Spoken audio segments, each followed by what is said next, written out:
I was 7 years old when I first realized what these hands could do.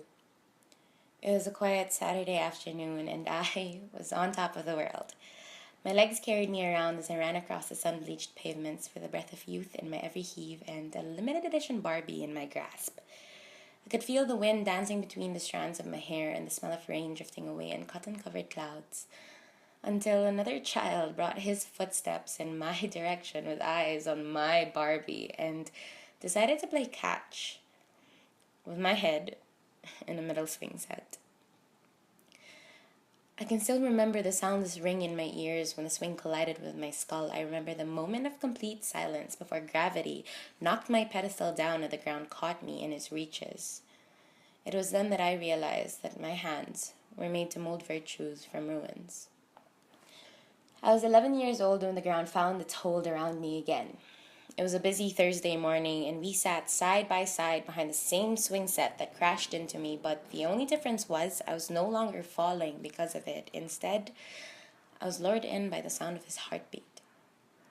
It was on the same day that he decided he no longer wanted to play with Barbies in my hands behind swing sets and walked away with my first kiss. I can still remember the way he wore my heart on his sleeve like a piece of me belonged to him and him alone. I was 13 years old when I realized that the concept of childhood sweethearts is just another story you tell children to make them believe in love. I was 14. When I first felt the vibrations of intoxication in my bloodstream, he was no longer there. Instead, a bottle of vodka and two people I barely even knew. I was drawn to the poison of temporary happiness, drunk on the melody of its voice in my head, telling me to keep going. I tripped over my own feet as I tried to quiet the buzz. I was 14 when the man I called a friend took my hand in his, promising me safe passage, and then ran away with my innocence, leaving me drunk on the side of the road with a vague sense of defeat with a brewing storm of loss. I was 14 when I begged for someone to look in my direction, to notice the blood smeared across my chest, the cuts parading on my thighs, the tremors in my hands, when there was a whisper of affection too close to the body that screamed broken. It was just like the soundless ring, the lull after the collision, the fall I would never forget. But this time there was no ground to catch me. I was 15 when his arms blanketed around me and said, "This is home." He was different. He brought with him the butterflies to touch the parts of me I thought no one could ever reach again. He crawled into the hole that I buried myself in and made sandcastles around my heart. It wasn't long after that he tore them down. When his fists decided to make a connection with my stomach, my hands stayed where they were because I told myself over and over again, this is love. I was 17 when I finally heard the shrieking, only to find out they were coming from a burning house inside my head.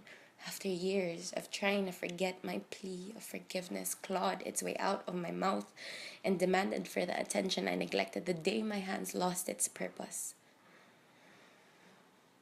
For years, I gave fractions of myself to people that scavenged from war spoils, people that fed on acts of love to survive. For years, I found comfort in tearing apart the pieces of me to give away because that was the only way to feel whole again. For years, I saw victim. For years, I saw worthless. For years, I saw broken. Hi. I'm 21 years old and I no longer bow before the hands that take. I am 21 years old and I am no longer held captive by the word victim. I am no longer a void of darkness. I am no longer broken pieces of parts they could not take with them. I am no longer anyone else's possession. See, I was 7 years old when I realized what these hands could do. I molded virtue from ruins all throughout. I am 21 years old and my hands hold more power than any ruined pedestal, than the ground's vice grip, than the venom of intoxication, the hands that broke my innocence, the raging fists, the rubbing of skin against skin, the pain of being vulnerable when everything else seems to be against you. I am the fire that burned the house down from within the furthest reaches of myself. I am the voice that pulled myself out of the hole that I was pushed in over and over.